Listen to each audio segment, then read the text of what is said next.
ngasi nungdawar phongkiba Kangleipakki Mairagi pauchedagi maruoiba pau khara lakhatjaraga miyamda khulo tamjige India pumbagi electoral bond gi semfamdagi chada 85 BJP na lenga painaba amadi atopa party gi lenga intunaba pambai oina sijinaduna laire Congress BJP na India pumbagi electoral bond gi apumba semfamdagi chada 85 party asina lenga painaba amadi atopa political party gi lenga intunaba pambai oina sijinaduna laire haina Congress na marang sirakli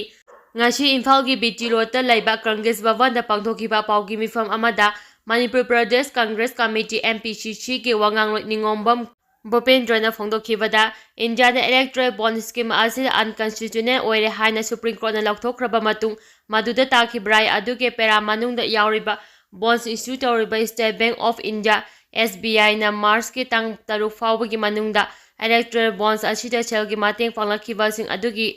Akupa marol sing Electoral Commission of India na paikhalakadabani haiba directive yaurabasu CBI na ngak na chakrai electoral bond da selgi mateng panglakiba singi akupa marol puthongnaba Supreme Court na rai takrabasu CBI na June 13 fawbagi matam launaba court je langkhakiba asigi mapum oiba marap miyamna khampham thoi haiki Bhupendra na makha na pamisingda phongdokhibadi Prime Minister Narendra Modi gi Digital India gi matam asida fully digitized tawraba CBI na Supreme Court na takiba matamdagi June 13 fawba sangdokpinaba court tharakpa che asina taklibadi hariba electoral law ga sefam asi BJP na lenga painaba amadi atopa political party gi lenga intunaba upaida sijinare habasi mayek senglakle haina phongdokhi Hojai Kolagar ki maira pabi lumangai gi luchingbi imajing Manipur de laktuna khulnga liba macha evasing da temang polam sing khusina khrei Housing Manipur de tholiba tha tara helaklaba kangbu ani gi lan asida Ima Lepak Manipur kandava yade haina khulnga liba volunteer sing da mateng pangnaba Assam gi Hojai amadi Kolagar district ki maira pabi lup ki luchingbi ima sing ngasi Imphal da thunglakhrei apumba maira pabi lup Hojai district committee gi ima luchingbi ani apumba maira pabi lup Kolagar district gi ima ani amadi Dimapur dagi ima ama yauna ima luchingbi manga thunglabaga loinana ngarang tunga ba mafamsingda khulngang levasinggi mafamda chatuna mateng pangkhre hairi Imasing aduna ahambada Kaksing Khunauga laiba pambaina luchingba ULF ki brake ani headquarter da laiba ichin inaungsingda chanaba cheng amade selgi mateng pangkhi tungda sugunuda khulngal tuna laiba MPA gi post chatuna mafam aduda chanaba cheng mateng pangkhi adugi matungda kumbiwa jada mafam adugi ima kaya unaduna wari kaya sanakhi loinana mafam aduda laiba imasingda angamba mateng su panglongki hairi Masigi matungda ningthogong bajada laktuna mafam aduda lairiba ima ibel kayaga amu unakhi khongsa aduda pambaina luchingba lufki assistant secretary Aisaro Loyumba Fox ki president TS Manihar UMO ki president M Sarojini Laima Manipur Women's Federation ki president KI Sinni amadi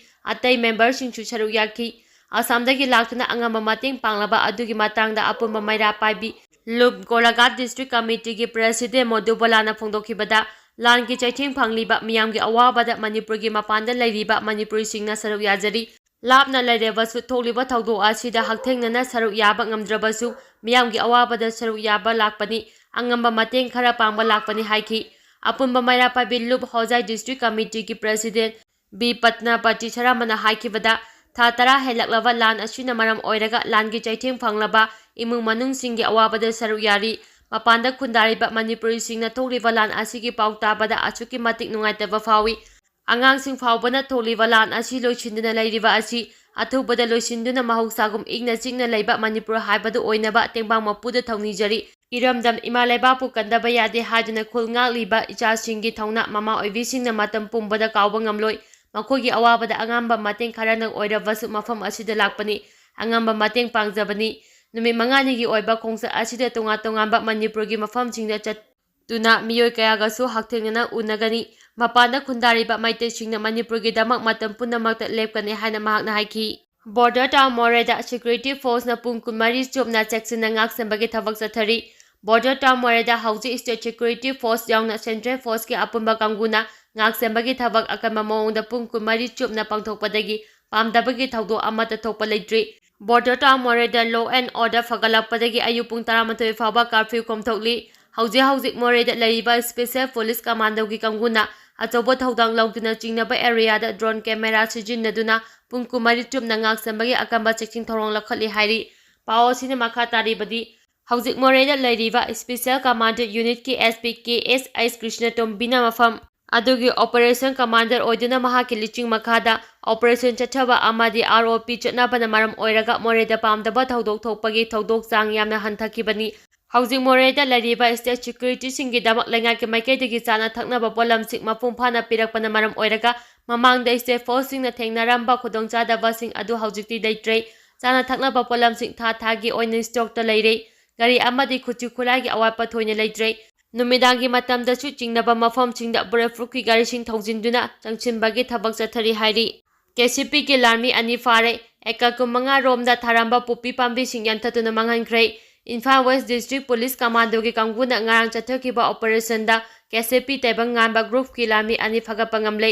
ꯑꯃꯔꯣꯝꯗ acre 25 ꯔꯣꯝꯗ ꯊꯥꯔꯝꯕ poppy ꯄꯥꯝꯕꯤꯁꯤꯡ ꯌꯥꯟꯊꯠꯇꯨꯅ ꯃꯥꯡꯍꯟꯈ꯭ꯔꯦ ꯍꯥꯏꯔꯤ꯫ ꯄꯨꯂꯤꯁꯀꯤ ꯄꯥꯎ ꯑꯁꯤꯅ ꯍꯥꯏ KCPꯒꯤ ꯂꯥꯟꯃꯤ 2 ꯑꯗꯨ ꯕꯤꯁꯅꯨꯄꯨꯔ ꯗꯤꯁꯇ꯭ꯔꯤꯛꯇꯒꯤ ꯌꯨꯝꯅꯥꯝ ꯑꯥꯔꯕꯤꯟ alias ꯃꯉꯥꯡꯆꯥ ꯆꯍꯤ 12 ꯑꯃꯗꯤ ꯑꯣꯏꯅꯥꯝ ꯔꯥꯀꯦꯁ ꯃꯩꯇꯩ ꯑꯦꯂꯥꯏꯁ ꯆꯤꯡꯁꯥꯡꯉꯝꯕ ꯆꯍꯤ 10 ꯀꯧꯏ꯫ ꯃꯈꯣꯏ 2 ꯂꯨꯞ ꯑꯗꯨꯒꯤ ꯐꯟꯒꯤꯗꯃꯛ ꯇꯣꯉꯥꯟ ꯇꯣꯉꯥꯟꯕ ꯃꯐꯝ ꯀꯌꯥꯗ ꯂꯩꯕ ꯄ꯭ꯔꯥꯏꯚꯦꯠ ꯁ꯭ꯀꯨꯜꯁꯤꯡ, ꯄ꯭ꯔꯥꯏꯚꯦꯠ ꯍꯣꯁꯄꯤꯇꯥꯜ ꯑꯃꯗꯤ ꯆꯤꯀꯣꯜꯁꯤꯡꯗꯒꯤ ꯁꯦꯜ ꯈꯥꯏꯕꯗ ꯆꯦꯟꯅꯕ ꯃꯤꯑꯣꯏꯁꯤꯡꯅꯤ ꯍꯥꯏꯕ ꯈꯪꯕ ꯉꯝꯂꯦ ꯍꯥꯏꯔꯤ꯫ ꯃꯈꯣꯏꯗꯒꯤ ꯃꯣꯕꯥꯏꯜ ꯍꯦꯟꯗꯁꯦꯠ 2, ꯑꯙꯥꯔ ꯀꯥꯔꯗ, ꯁꯦꯜ ꯑꯣꯏꯅ ꯂꯨꯄꯥ 3,460 ꯀꯥꯔ ꯑꯃ ꯔꯤꯀꯣꯚꯔ ꯇꯧꯔꯦ꯫ ꯂꯣꯏꯅꯅ ꯃꯈꯣꯏ 2ꯒꯤ ꯃꯊꯛꯇ ꯀꯦꯁ ꯑꯃ ꯂꯧꯈꯠꯄꯒ ꯂꯣꯏꯅꯅ ꯍꯧꯖꯤꯛ ꯋꯥꯍꯪ ꯄꯥꯎꯍꯪ ꯆꯠꯊꯔꯤ ꯍꯥꯏꯔꯤ꯫ ꯆꯔꯦꯛ ꯑꯁꯤꯗ ꯁꯦꯀ꯭ꯌꯨꯔꯤꯇꯤ ꯐꯣꯔꯁꯀꯤ ꯀꯥꯡꯕꯨꯅ ꯇꯣꯉꯥꯟ ꯇꯣꯉꯥꯟꯕ ꯃꯐꯝꯁꯤꯡꯗ ꯑꯣꯄꯔꯦꯁꯟ ꯆꯠꯊꯈꯤꯕꯒ ꯂꯣꯏꯅꯅ ꯑꯦꯔꯤꯌꯥ ꯗꯣꯃꯤꯅꯦꯁꯟꯒꯤ ꯊꯕꯛꯁꯤꯡ ꯆꯠꯊꯈ꯭ꯔꯦ꯫ ꯑꯗꯨꯝ ꯑꯣꯏꯅꯃꯛ ꯃꯤꯐꯝ ꯃꯤꯄꯨꯟꯗꯤ ꯌꯥꯎꯈꯤꯕ ꯂꯩꯇꯦ ꯍꯥꯏꯔꯤ꯫ ꯅꯥꯀꯜ ꯑꯃꯔꯣꯝꯗ ꯉꯔꯥꯡ ꯁꯦꯀ꯭ꯌꯨꯔꯤꯇꯤ ꯐꯣꯔꯁꯀꯤ ꯀꯥꯡꯕꯨ ꯑꯃꯅ ꯀꯥꯡꯄꯣꯛꯄꯤ ꯗꯤꯁꯇ꯭ꯔꯤꯛꯀꯤ ꯁꯥꯎꯊ ꯏꯁ ꯍꯤꯜꯁ ꯔꯦꯟꯖꯀꯤ ꯁꯔꯨꯛ ꯑꯃ ꯑꯣꯏꯔꯤꯕ ꯂꯪꯀꯥ ꯂꯤꯌꯥꯡꯃꯩ ꯚꯤꯂꯦꯖꯀꯤ ꯑꯀꯣꯏꯕ ꯂꯝ ꯑꯦꯀꯔ 25ꯗ ꯊꯥꯔꯝꯕ ꯄꯣꯄꯤ ꯄꯥꯝꯕꯤꯁꯤꯡ ꯌꯥꯟꯊꯠꯇꯨꯅ ꯃꯥꯡꯍꯟꯈ꯭ꯔꯦ ꯍꯥꯏꯔꯤ꯫ ꯀꯕꯨꯏ ꯁꯃꯤꯇꯤ ꯃꯅꯤꯄꯨꯔꯅ ꯐꯨꯔꯨꯞꯁꯤꯡꯒꯤ ꯃꯔꯛꯇ ꯅꯨꯡꯁꯤꯅ ꯂꯩꯃꯤꯟꯅꯅꯕ ꯑꯆꯧꯕ ꯊꯧꯗꯥꯡ ꯂꯧꯗꯨꯅ ꯂꯥꯛꯂꯤ꯫ ꯀꯕꯨꯏ ꯁꯃꯤꯇꯤ ꯃꯇꯝ ꯑꯃꯗ ꯃꯅꯤꯄꯨꯔꯗ ꯄꯨꯟꯅ ꯈꯨꯟꯗꯥꯃꯤꯟꯅꯔꯤꯕ ꯐꯨꯔꯨꯞꯁꯤꯡꯒꯤ ꯃꯔꯛꯇ ꯅꯨꯡꯉꯥꯏꯅꯗꯕ ꯀꯌꯥ ꯂꯩꯔꯝꯃꯤ꯫ ꯑꯗꯨꯕꯨ ꯂꯩꯔꯝꯂꯤꯕ ꯅꯨꯡꯉꯥꯏꯅꯗꯕꯁꯤꯡ ꯑꯗꯨ ꯀꯕꯨꯏ ꯁꯃꯤꯇꯤ ꯃꯅꯤꯄꯨꯔ ꯍꯥꯏꯅ ꯃꯤꯡꯊꯣꯟꯕ ꯁꯃꯤꯇꯤ ꯑꯁꯤ ꯂꯤꯡꯈꯠꯂꯛꯄꯗꯒꯤ ꯈꯔ ꯃꯈꯩꯗꯤ ꯀꯣꯛꯍꯟꯕ ꯉꯝꯈꯤ ꯍꯥꯏꯅ ꯁꯃꯤꯇꯤ ꯑꯁꯤꯒꯤ ꯄ꯭ꯔꯦꯁꯤꯗꯦꯟꯠ DL ꯀꯕꯨꯏꯅ ꯐꯣꯡꯗꯣꯛꯈ꯭ꯔꯦ꯫ ꯋꯥꯐꯝ ꯑꯁꯤ ꯉꯁꯤ ꯀꯕꯨꯏ ꯁꯃꯤꯇꯤ ꯃꯅꯤꯄꯨꯔꯒꯤ 32 ꯁꯨꯕ ꯃꯄꯣꯛ ꯀꯨꯝꯑꯣꯟ ꯊꯧꯔꯝꯒ ꯃꯔꯤ ꯂꯩꯅꯅ ꯃꯅꯤꯄꯨꯔ ꯄ꯭ꯔꯦꯁ ꯀ꯭ꯂꯕꯇ ꯄꯥꯡꯊꯣꯛꯈꯤꯕ ꯊꯧꯔꯝꯒ ꯃꯔꯤ ꯂꯩꯅꯅ ꯃꯍꯥꯛꯅ ꯐꯣꯡꯗꯣꯛꯈꯤꯕꯅꯤ꯫ ꯃꯍꯥꯛꯅ ꯃꯈꯥ ꯇꯥꯅ ꯍꯥꯏ ꯃꯅꯤꯄꯨꯔꯗ ꯂꯩꯔꯤꯕ ꯐꯨꯔꯨꯞ ꯈꯨꯗꯤꯡꯃꯛꯀꯤ ꯑꯣꯏꯕ ꯑꯐꯕ ꯄꯨꯔꯛꯅꯕ ꯄꯥꯟꯗꯝꯗ ꯍꯧꯈꯤꯕ ꯏꯪ ꯀꯨꯝꯖꯥ 1953ꯗ ꯀꯕꯨꯏ ꯁꯃꯤꯇꯤ ꯑꯁꯤ ꯂꯤꯡꯈꯠꯈꯤꯕꯅꯤ꯫ ꯑꯃꯔꯣꯝꯗ ꯁꯃꯤꯇꯤ ꯑꯁꯤꯒꯤ ꯃꯃꯤꯡ ꯀꯕꯨꯏ ꯁꯃꯤꯇꯤ ꯊꯣꯜꯂꯕꯁꯨ ꯂꯩꯃꯤꯟꯅꯔꯤꯕ ꯐꯨꯔꯨꯞ ꯈꯨꯗꯤꯡꯃꯛꯀꯤ ꯊꯕꯛ ꯊꯧꯔꯝ ꯀꯌꯥꯗ ꯁꯔꯨꯛ ꯌꯥꯗꯨꯅ ꯂꯥꯛꯂꯤ꯫ ꯁꯃꯤꯇꯤ ꯑꯁꯤ ꯂꯤꯡꯈꯠꯂꯛꯄꯅ ꯉꯁꯤ ꯐꯥꯎꯕ ꯆꯤꯡꯒꯤ ꯗꯤꯁꯇ꯭ꯔꯤꯛꯁꯤꯡꯗ ꯈꯨꯟꯗꯥꯔꯤꯕ ꯐꯨꯔꯨꯞ ꯀꯌꯥꯒꯤ ꯃꯔꯛꯇ ꯇꯠꯅ ꯊꯥꯅ ꯌꯥꯗ꯭ꯔꯕ ꯅꯨꯡꯁꯤ ꯆꯥꯟꯅꯕꯒꯤ ꯃꯔꯤ ꯑꯗꯨ ꯇꯠꯍꯟꯗꯅ ꯂꯩꯕ ꯉꯝꯂꯤꯕꯅꯤ ꯍꯥꯏꯅꯁꯨ ꯐꯣꯡꯗꯣꯛꯈꯤ꯫ ꯉꯁꯤꯒꯤ ꯊꯧꯔꯝ ꯑꯗꯨꯗ RSS ꯃꯅꯤꯄꯨꯔꯒꯤ ꯄꯔꯆꯔꯛ ꯂꯥꯏꯁ꯭ꯔꯝ ꯖꯇ꯭ꯔꯥ ꯑꯃꯗꯤ ꯀꯕꯨꯏ ꯁꯃꯤꯇꯤꯒꯤ ꯃꯅꯤꯄꯨꯔꯒꯤ ꯄ꯭ꯔꯦꯁꯤꯗꯦꯟꯠ JN ꯀꯕꯨꯏ 2ꯅ ꯋꯥꯉꯥꯡꯂꯣꯏ ꯑꯣꯏꯅ ꯁꯔꯨꯛ ꯌꯥꯈꯤ꯫ ꯂꯣꯛ ꯁꯚꯥ ꯃꯤꯈꯜꯗ ꯅꯣꯔꯊ ꯏꯁ ꯁ꯭ꯇꯦꯠꯁꯤꯡꯒꯤ ꯑꯄꯨꯟꯕ ꯁꯤꯠ 15ꯒꯤ ꯃꯅꯨꯡꯗ NDAꯅ 12 ꯐꯪꯕ ꯉꯝꯒꯅꯤ꯫ ꯍꯦꯃꯟꯇ ꯕꯤꯁ꯭ꯋ ꯁꯔꯃ ꯏꯀꯨꯏ ꯀꯨꯏꯗꯅ ꯄꯥꯡꯊꯣꯛꯀꯗꯧꯔꯤꯕ 19 ꯁꯨꯕ ꯂꯣꯛ ꯁꯚꯥ ꯏꯂꯦꯛꯁꯟꯗ ꯅꯣꯔꯊ ꯏꯁ ꯁ꯭ꯇꯦꯠꯁꯤꯡꯒꯤ ꯑꯣꯏꯅ ꯑꯄꯨꯟꯕ ꯁꯤꯠ 15 ꯂꯩꯔꯤꯕ ꯑꯁꯤꯒꯤ ꯃꯅꯨꯡꯗ ꯅꯦꯁꯅꯦꯜ ꯗꯦꯃꯣꯀ꯭ꯔꯦꯇꯤꯛ ꯑꯦꯂꯥꯏꯟꯁ NDAꯅ ꯁꯨꯡꯁꯣꯏ ꯁꯣꯏꯗꯅ ꯁꯤꯠ 22ꯗꯤ ꯌꯥꯝꯅ ꯂꯥꯏꯅ ꯐꯪꯕ ꯉꯝꯒꯅꯤ ꯍꯥꯏꯅ ꯑꯁꯥꯝꯒꯤ ꯆꯤꯐ ꯃꯤꯅꯤꯁꯇꯔ ꯍꯦꯃꯟꯇ ꯕꯤꯁ꯭ꯋ ꯁꯔꯃꯅ ꯐꯣꯡꯗꯣꯛꯈ꯭ꯔꯦ꯫ ꯋꯥꯐꯝ ꯑꯁꯤ ꯉꯁꯤ ꯑꯁꯥꯝꯗ ꯄꯥꯡꯊꯣꯛꯄ ꯄꯥꯎꯃꯤꯁꯤꯡꯒ ꯎꯅꯕ ꯑꯃꯗ ꯍꯦꯃꯟꯇ ꯕꯤꯁ꯭ꯋ ꯁꯔꯃꯅ ꯃꯈꯥ ꯇꯥꯅ ꯍꯥꯏꯈꯤꯕꯗꯤ ꯂꯥꯛꯀꯗꯧꯔꯤꯕ 19 ꯁꯨꯕ ꯂꯣꯛ ꯁꯚꯥ ꯏꯂꯦꯛꯁꯟ ꯑꯁꯤꯗ NDAꯒꯤ ꯑꯣꯏꯅꯗꯤ ꯊꯣꯏꯅ ꯑꯔꯨꯕ ꯏꯂꯦꯛꯁꯟ ꯑꯣꯏꯔꯣꯏ꯫ ꯁꯨꯡꯁꯣꯏ ꯁꯣꯏꯗꯅ ꯑꯦꯅꯤ ꯁ꯭ꯇꯦꯠꯁꯤꯡꯒꯤ ꯑꯄꯨꯟꯕ ꯁꯤꯠ 25 ꯑꯁꯤꯒꯤ ꯃꯅꯨꯡꯗ ꯁꯤꯠ 22 ꯅꯠꯇ꯭ꯔꯒ 23ꯗꯤ ꯐꯪꯒꯅꯤ꯫ ꯑꯩꯍꯥꯛꯁꯨ ꯃꯥꯏ ꯄꯥꯛꯇꯨꯅ NDAꯒꯤ 23 ꯁꯨꯕ ꯁꯤꯠ ꯑꯗꯨ ꯑꯩꯅ ꯀꯥꯒꯅꯤ ꯍꯥꯏꯅ ꯐꯣꯡꯗꯣꯛꯈꯤ꯫ ꯄꯟꯕ ꯌꯥꯕꯗꯤ ꯂꯥꯛꯀꯗꯧꯔꯤꯕ ꯂꯣꯛ ꯁꯚꯥ ꯃꯤꯈꯜ ꯑꯁꯤꯒꯤ ꯑꯣꯏꯅ BJPꯒꯤ ꯑꯣꯏꯅ ꯑꯍꯥꯟꯕ ꯇꯥꯡꯀꯛꯀꯤ ꯃꯤꯔꯦꯞ ꯑꯣꯏꯒꯗꯧꯔꯤꯕꯁꯤꯡꯒꯤ ꯂꯤꯁ꯭ꯠ ꯂꯧꯊꯣꯛꯄꯗ CM ꯍꯦꯃꯟꯇ ꯕꯤꯁ꯭ꯋ ꯁꯔꯃꯁꯨ ꯌꯥꯎꯈꯤꯕꯅꯤ꯫ ꯁꯤꯠ 2 ꯂꯩꯕ ꯃꯅꯤꯄꯨꯔꯗꯁꯨ ꯂꯣꯛ ꯁꯚꯥ ꯃꯤꯈꯜ ꯑꯁꯤꯒꯤꯗꯃꯛ BJPꯒꯤ ꯑꯣꯏꯅ ꯀꯅꯥ ꯀꯅꯥꯕꯨ ꯃꯤꯔꯦꯞ ꯑꯣꯏꯅ ꯂꯥꯎꯊꯣꯛꯀꯗꯒꯦ ꯍꯥꯏꯅ ꯃꯤꯌꯥꯝꯅ ꯈꯟꯅꯔꯤꯉꯩ ꯆꯔꯛ ꯑꯁꯤꯗ ꯍꯧꯖꯤꯛ ꯏꯟꯅꯔꯒꯤ MP ꯑꯣꯏꯔꯤꯕ ꯏꯗꯨꯀꯦꯁꯟ ꯑꯃꯁꯨꯡ ꯑꯦꯛꯁꯇꯔꯅꯦꯜ ꯑꯦꯐꯤꯌꯔꯁꯀꯤ ꯌꯨꯅꯤꯌꯟ ꯁ꯭ꯇꯦꯠ ꯃꯤꯅꯤꯁꯇꯔ ꯑꯣꯏꯔꯤꯕ doctor R.K. Ranjan Singh, BJP Manipuri ꯄ꯭ꯔꯗꯦꯁꯀꯤ ꯁꯥꯔꯗꯥ ꯗꯦꯕꯤ ꯑꯃꯁꯨꯡ ꯔꯥꯖ꯭ꯌ ꯁꯚꯥꯒꯤ MP ꯑꯣꯏꯔꯝꯕ ꯃꯍꯥꯔꯥꯖ ꯁꯅꯥꯖꯥꯎ ꯑꯂꯦꯁꯦꯝꯕꯒꯤ ꯃꯤꯡꯁꯨ ꯄꯟꯕꯗ ꯌꯥꯎꯔꯤꯕꯅꯤ꯫